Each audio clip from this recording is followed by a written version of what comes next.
TV देख रहे तमाम दर्शकों का दिव्य हिमाचल टीवी में स्वागत है। मैं पल्लवी शर्मा। इस बार के अंक में मैं आपके लिए लेकर आई हूं बेहद खास जानकारियां। इस बार पहली दफा हम आपके लिए रेवेन्यू डिपार्टमेंट की खबर लाए हैं। इसके अलावा रेबीज जैसी बीमारी पर भी चर्चा करने जा रहे हैं। बाद में धान खरीद पर लंबी बात करेंगे। तो आइए करते हैं कार्यक्रम की शुरुआत। रेबीज एक बेहद खतरनाक रोग है। अमूमन ये पागल कुत्तों से फैलता है। इसके लक्षण अगर किसी में आ जाएं तो उस इंसान का बचना मुश्किल हो जाता है। आखिर कैसे इस रोग से बचाव किया जा सकता है, यह जानने के लिए अपनी माटी के सीनियर जर्नलिस्ट जयदीप रिहान ने वरिष्ठ पशु चिकित्सा अधिकारी डॉक्टर अजय कटवाल से बात की। आइए सुनते हैं डॉक्टर कटवाल का एक्सपर्ट कमेंट। रेबीज जो है ये विषाणु जनित रोग है और ये एक जानलेवा रोग है। ये खासकर हमारे जो वार्म ब्लडेड एनिमल्स होते हैं, जिनको हम बोलते हैं गर्म खून वाले जानवर, जिसमें हमारे फिश हुआ, जो जलचर हैं वो नहीं आते हैं, तो ये अभिप्राय सभी में ही पाया जाता है। और जहाँ तक बात आती है हमारी थलचर की, उसमें मुर्गियों में ये रोग नहीं पाया जाता है। जैसे मैंने आपको बताया कि ये एक विषाणु जनित और जानलेवा रोग है। तो हर वर्ष इस चीज़ की गंभीरता को देखते हुए हर वर्ष 28 सितंबर को विश्व रेबीज दिवस के रूप में इसको मनाया जाता है, जिसका मुख्य कारण है कि आम जन को जो इस बीमारी की विभीषिका है उसके बारे में जागरूक करना। और जैसे मैं आपको बताया कि ये जो रोग है विषाणु जनित होता है, और जो वैश्विक आंकड़े हम देखें या चलो हम अपने प्रदेश की बात करें या मंडल की बात करें, तो जितने भी जानकारी होते हैं 90% प्लस जो केसेस होते हैं वो जिसको हम बोलते हैं रैबिड डॉग, तो जो होता है पागल कुत्ते के काटने के कारण ये केसेस होते हैं। बाकी ठीक है, दूसरे हमारे कई बार होता है कि गिद्दड़ हुए या हमारे नेवले हुए, उनके माध्यम से भी ये रोग हमारे इसमें पशुओं में फैल सकता है। तो जब इसकी विभीषिका मैंने आपको बता दी, और मात्र दुनिया में शायद एक ही ऐसी बीमारी है कि अगर इस बीमारी के लक्षण किसी भी, चाहे वो पशु है चाहे इंसान में आ जाए, तो वो मरीज जो है कभी भी नहीं बचता है। अब जैसे मैं आपसे बात कर रहा कि विश्व रेबीज दिवस, तो विश्व रेबीज दिवस के बारे में जो 3 चीज़ें लेके हम चलते हैं: educate, vaccinate and eliminate. Educate मतलब आम जन को इस बीमारी के बारे में जागरूक करना, जो उनके मन में भ्रांतियाँ हैं उनको दूर करना। वैक्सीनेट जो जैसे मैंने आपको बताया कि पेट्स के कारण ज़्यादा होती है, जो हमारे पालतू पेट्स पाले थे उनके कारण उनमें ये ज़्यादा होती है, डॉग्स में। तो जो हमारे पालतू पेट्स हैं व जो हमारे स्ट्रे डॉग्स हैं उनकी हम वैक्सीनेशन करते हैं, वो उनका माध्यम है।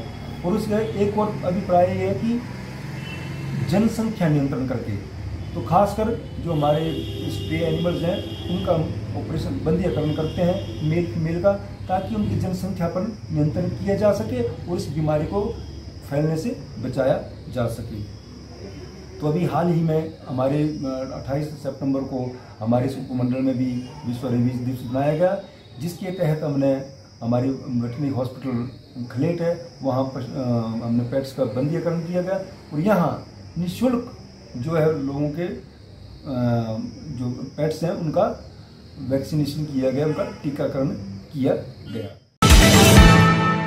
हिमाचल के सीमावर्ती इलाकों के कई किसानों को बाहरी राज्यों में अनाज खरीदने पर मजबूर होना पड़ता है। किसानों की इन्हीं दिक्कतों को देखते हुए हिमाचल में अब अनाज खरीद केंद्र खोले जा रहे हैं।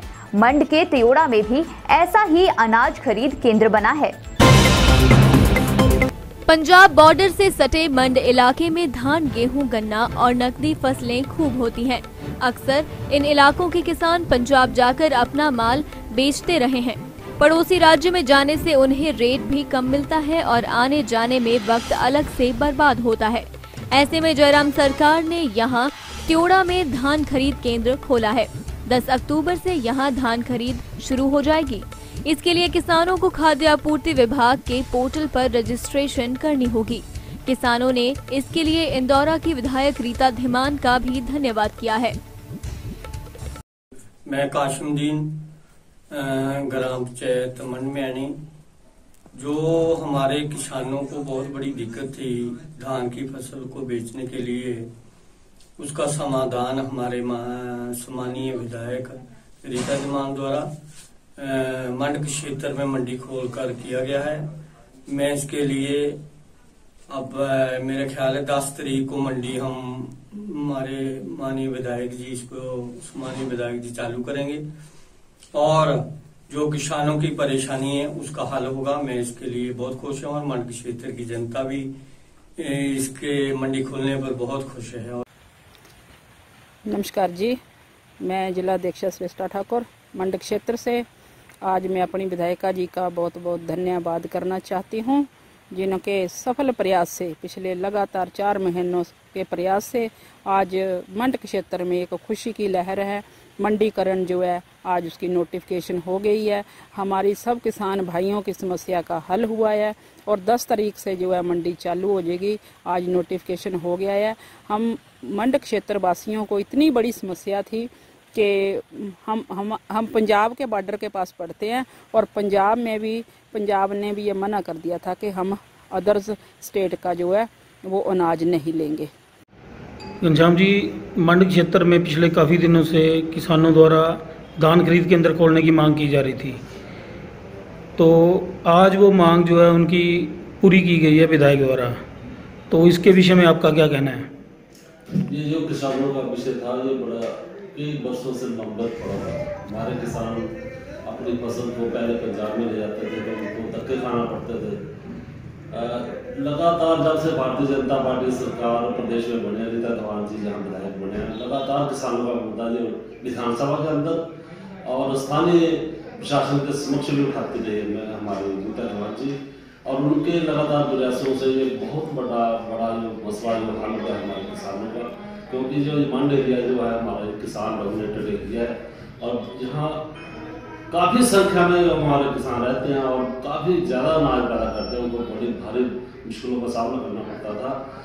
आज उनकी मांग पूरी होने पर सारे इलाका में सारे गदगद क्षेत्र में खुशी की लहर है। इसमें एक गदगद का इलाका में बुरुखर और ज्वारी कंस्टिट्यूंसी और वहाँ के भी लोग किसानों को पहला पहुँचे। ये जो धान खरीद केंद्र खुला है, यहाँ किसान कब से अपनी फसल जो है वो वहाँ बेच सकते हैं? 7 तारीख से हमारे जो सरकारी विभाग है वो खरीद शुरू करेंगे और 7 तारीख तक मौसम भी ठीक हो जाएगा और किसानों का बहुत बड़ा इनको फायदा मिलने वाला है। और ये किसानों के लिए और सारे इलाका वासी के लिए और भारतीय जनता पार्टी की बहुत बड़ी एक देन है इस इलाके के लिए। इस इलाका के लोग किसान सारे जो रीता धीमान जी का और मुख्यमंत्री जयराम ठाकुर जी का विशेष रूप से आभार प्रकट करना चाहेंगे कि जो तोहफा जो दिया है इस वर्ष उससे किसानों में खुशहाली आएगी और किसानों की जो है जो उनको आय वो उसमें बढ़ोतरी होगी, क्योंकि इनका अनाज पंजाब में ले जाने के लिए काफ़ी उनको खर्चा करना पड़ता था, काफ़ी परेशानी का सामना करना पड़ता था। क्योंकि मैं भी एक किसान हूँ, जब हम गन्ना पैदा करते थे, मैंने भी अपने इलाके में गन्ना पैदा किया, हमारे इलाके में धान की फसल होती है, तो जब हम पंजाब में ले जाते थे तो हमें उनके बिलों पर पंजाब के किसानों के नाम पर धान देना पड़ता था और हमारा बहुत सा कमीशन उसमें काटा जाता था। मैं जसविंदर सिंह चंदेल, किसान मोर्चा महामंत्री मंडल इंदौरा, सर्वप्रथम मैं अपनी लोकप्रिय विधायिका जी का दिल की गहराइयों से अभिनंदन करता हूं, जिन्होंने निरंतर अपने प्रयास के कारण लोगों की धान की समस्या का जो समाधान नहीं हो रहा था, तुरंत शिमला जाकर इस समस्या का समाधान कराया। अब लोगों को अपनी फसल के लिए पंजाब जाने की आवश्यकता नहीं है। राजस्व विभाग से आम जन से लेकर किसान बागवान जुड़ा होता है। जमीन के कार्यों से लेकर मुआवजे तक में इनमें कर्मियों का रोल रहता है। आखिर कैसे ये विभाग और जनता एक दूसरे के पास आ सकते हैं, इसके लिए हमारी सहयोगी वंशिता शर्मा ने संयुक्त पटवार एवं कानूनगो महासंघ के अध्यक्ष से बात की है। आइए देखते हैं क्या कह रहे हैं राजेश पटाकू। नमस्कार, आप देख रहे हैं दिव्य हिमाचल टीवी। मैं हूं वंशिता शर्मा। अपनी माटी में आज हम आपको एक ऐसे मेहमान से मिलवाने जा रहे हैं जो आम जनता, किसानों, बागवानों की ज़मीन से जुड़े मसलों के समाधान करते हैं। जी हां, हमारे साथ आज मौजूद हैं संयुक्त पटवार एवं कानूनगो एसोसिएशन के नए चीफ राजेश पटाको। सर, आपको बहुत बहुत बधाई और दिव्य हिमाचल टीवी में आपका बहुत बहुत स्वागत है। धन्यवाद मैडम। आपसे कुछ सवाल जवाब करेंगे, तो समय ज़ाया ना करते हुए मैं बढ़ूंगी अपने पहले सवाल की ओर। सर, जैसा आप अभी चीफ बन गए हैं, तो आपकी अपने कार्य में पहली 3 प्राथमिकताएं क्या रहेंगी? नमस्कार मैडम। सबसे पहले तो ये है कि हमारे ज़िला में लगभग 50 पद जो हैं कानूनों के खाली चल रहे हैं, लोगों के काम प्रभावित हो रहे हैं। तो हम ये चाहते हैं कि सरकार से मिलकर आग्रह करके उन पदों को भराया जाए। नंबर 2, हमारे आजकल सारे ही काम जो है ऑनलाइन हो रहे हैं पटवारियों के, जैसे बच्चों के सर्टिफिकेट बनाने हैं या दूसरी कोई सूचना भेजनी है, तो हम चाहते हैं कि प्रत्येक पटवारखाने में इंटरनेट की सुविधा दी जाए ताकि लोगों के काम प्रभावित ना हो और जल्दी से जल्दी सबके काम हो जाएं। नंबर 3 है, हमारे पटवारखानों की हालत बहुत ही दयनीय है। अगर हम पंचायत घरों में देखें तो पंचायत सचिव का ऑफिस बड़ा अच्छा होता है, उसमें सारी सुविधाएं होती है, शौचालय होता है, इंटरनेट होता है, परंतु हमारे पटवारखानों में दिन भर लोग आते हैं अपने कामों के लिए, तो पटवारखानों की हालत बड़ी ख़राब है। तो हम ये चाहते हैं कि पटवारखाना एक अच्छा बने, भव्य लगे, उसमें सारी सुविधाएँ हों। राजेश जी, आशा करते हैं आपकी जो प्राथमिकताएं हैं उन्हें पूर्ण करने में आप अवश्य सफल हो। बढ़ते हैं हमारे अगले सवाल की ओर। आपसे पूछना चाहूँगी कि जो राजस्व अधिकारी और कर्मचारी होते हैं उनके लिए सबसे बड़ी चुनौती क्या रहती है?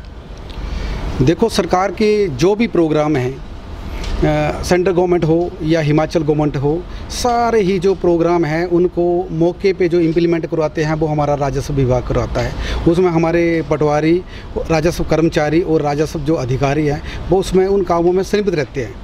तो हमें फील्ड में कई प्रॉब्लमें आती हैं, जैसे ज़मीन संबंधित कामों में भी वो जो पद की बात खाली कर रहा हूँ वो भी एक मेन समस्या आती है। ये सारी चीज़ें जब ठीक हो जाएंगी तो सब काम सुचारू रूप से चलेगा। बाकी अधिकारी और जो कर्मचारी है वो दिन रात मेहनत करके गवर्नमेंट की जो भी पॉलिसी है उनको इम्प्लीमेंट कर रहे हैं। जी, अगले सवाल की ओर बढ़ना चाहूँगी। सभी जानते हैं और ये कई बार सुनने में भी आता है कि पटवार घरों में लट्ठों की हालत काफ़ी ख़राब है। इस पर आप क्या कहना चाहेंगे? जी मैडम, ऐसे है कि सरकार ने जिलाधीश कार्यालय के माध्यम से हमें एक पत्र आया था, उसमें ये पूछा गया था कि जिन जिन पटवार घरों के लट्ठे फटे हुए हैं, पुराने हो गए हैं, उनकी लिस्ट भेजो। तो हमने वो सारी लिस्टें तहसील माध्यम से, जिलाधीश माध्यम से हमारी हिमाचल सरकार को चली गई हैं। जैसे वो आ जाएंगे हमारा काम सुचारू रूप से चलेगा और उम्मीद है कि वो जल्दी लट्ठे हमारे तैयार होकर हर एक पटवारखाने में पहुँच जाएंगे, क्योंकि लोगों का जो ज़्यादा काम होता है वो लट्ठे के साथ होता, ततीमा या फील्ड में जाना या निशानदेही करना, तो वो जल्दी बन जाएगा। उम्मीद है कि लट्ठों की हालत जल्द ही सुधर जाएगी। बढ़ते हैं अगले सवाल की ओर। आपसे पूछना चाहूँगी कि एक पटवारी की सुरक्षा कितनी ज़रूरी है? देखो, सुरक्षा में तो देखो पटवारी फील्ड में जाता है, कानूनगो भी जाते हैं, हमारे चौकीदार भी अब तो आगे हैं, सरकार ने दे दिए हर एक पटवारखाने में। परंतु अब लोगों में भी ऐसे है ना कि ज़मीन के कार्य होते हैं, तो लोगों में भी अब बीच बीच में लोग छोटे छोटे झगड़ों के ऊपर, छोटी छोटी कहानियों के ऊपर लड़ पड़ते हैं, तो उसमें ऐसे पटवारी का कोई वो नहीं होता। पर फिर भी कई बार ऐसी समस्या आ जाती है तो हम उच्च अधिकारियों को बता देते हैं उसके बारे में। जी, मैं आपसे पूछना चाहूँगी कि कई लोगों की ये समस्या रहती है, कंप्लेंट्स भी रहती हैं कि तकसीम दखल जैसे जो कार्य हैं उन्हें करने में बहुत ज़्यादा लंबा समय लग जाता है, तो ये कैसे आसानी से हो सकते हैं? उसके लिए मैडम ऐसे है कि मैंने पहले भी बताया कि जिला कांगड़ा में कानूनगो के 50 पद खाली हैं। तो जो खाली कानूनगो के पद है वहाँ पे अभी कार्य नहीं हो रहा है, या जो दूसरे कानूनगो हैं उनके पास अपने सर्कल है, वो वहाँ का काम देखते हैं। अगर उनके पास टाइम बचता है तो वो दूसरे सर्कल में जाएंगे, तो इसलिए वो लोगों का काम प्रभावित हो रहा है। और ये जो 50 पद की बात है, तो एक पटवारी के पास 6, 7, 8 गांव होते हैं, मान लो 3-3 पंचायतें हैं, तो अब 50 से उसको मल्टीप्लाई करके देखो कितने गाँव प्रभावित हुए। तो इस वजह से लोगों की कंप्लेंट रहती है कि हमारे काम प्रभावित हो रहे हैं। तो क्योंकि कानूनगो, तकसीम और निशानदेही में सीधा उन्हीं का काम होता है। तो जैसे ये पद भर जाएंगे तो ये सारे काम जो सुचारू रूप से हो जाएंगे। यानी कि जो खाली पद हैं जब वो भर जाएंगे तो जो ज़्यादातर समस्याएं हैं वो हल हो जाएंगी। जी मैम। जी मैं आपसे पूछना चाहूँगी कि जो हम सभी जानते हैं कि राजस्व विभाग की जो साइट रहती है वो बहुत ज़्यादा धीमी होती है और हमारा मानना है कि यदि वो सुचारू रूप से चले तो काफ़ी समस्याएं हल हो जाएं, काफ़ी राहत मिले, तो इस पर आप क्या कहेंगे? जी, इसमें तो हमारा NIC विभाग होता है जिला लेवल पे, NIC वाले वो इस चीज़ को देख रहे हैं कि वो कैसे कई बार सर्वर डाउन हो जाता है, तो वो इसके बारे में प्रयासरत और कर रहे हैं उसको। जी, राजेश जी, बहुत ही सटीक तरीके से आपने मेरे सभी सवालों का जवाब दिया है। अपने वार्तालाप को विराम देने से पहले मैं चाहूँगी कि आप हमारे दर्शकों के लिए कुछ संदेश दें।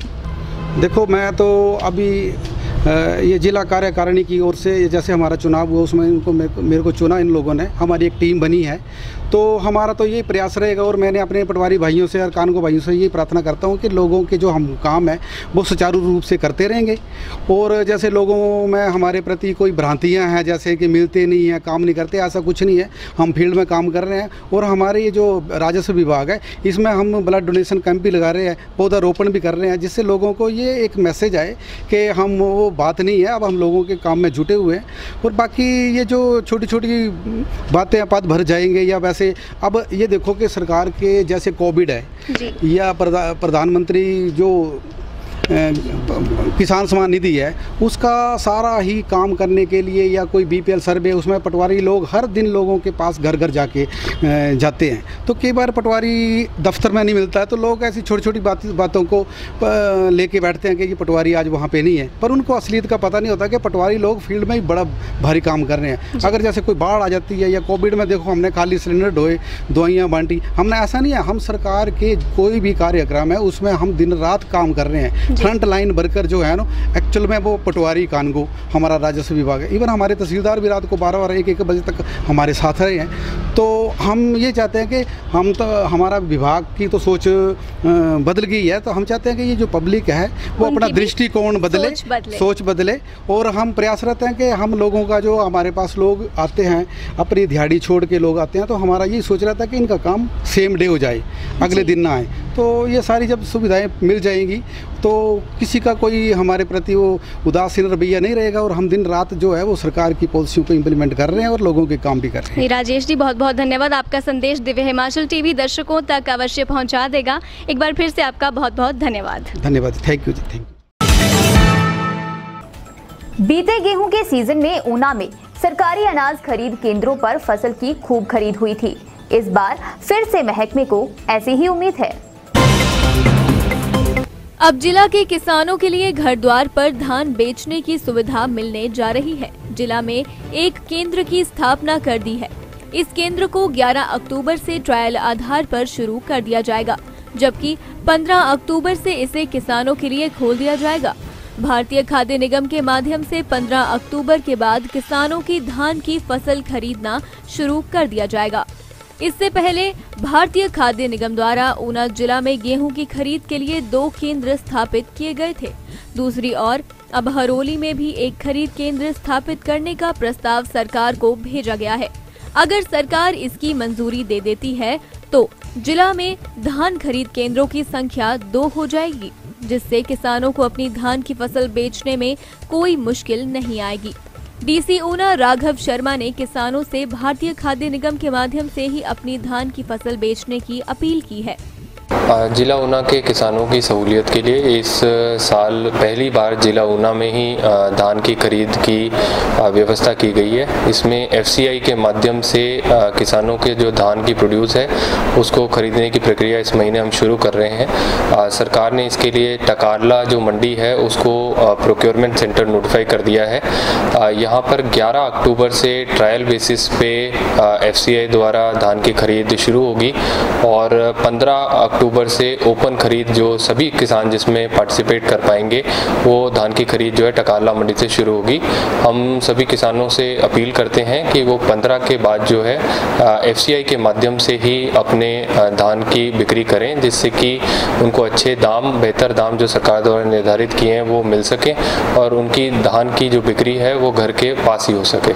सर, आने वाले समय में जो है वो मंडियों की संख्या बढ़ाने पर भी विचार किया जाए? इसमें हमारी तरफ से एक और मंडी का प्रपोजल जो है वो हरोली क्षेत्र के लिए सरकार को भेजा गया है। जैसे ही वो नोटिफाई सरकार द्वारा किया जाता है, हम वहाँ पे भी प्रोक्योरमेंट सेंटर की व्यवस्था करेंगे। चलते चलते में अब नजर डालेंगे इन अहम जानकारियों पर। कुल्लू जिला में किसान गेहूं, जौ, लहसुन की फसलों का 15 दिसंबर तक करवा सकते हैं बीमा। हिमाचल ने दूध उत्पादन में किया कमाल, देश में 406 और देवभूमि में 573 ग्राम प्रतिदिन दूध उपलब्धता। मंडी जिला में मौन पालन का बड़ा प्रोसेसिंग प्लांट सेंटर लगाने की तैयारी, सब्सिडी पर कर सकेंगे कारोबार। IHBT के विशेषज्ञ सिखाएंगे किसानों को आधुनिक खेती, फार्मर्स को मिलेगी स्पेशल ट्रेनिंग।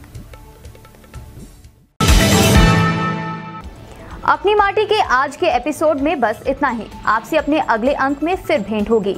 तब तक के लिए देखते रहिए दिव्य हिमाचल टीवी।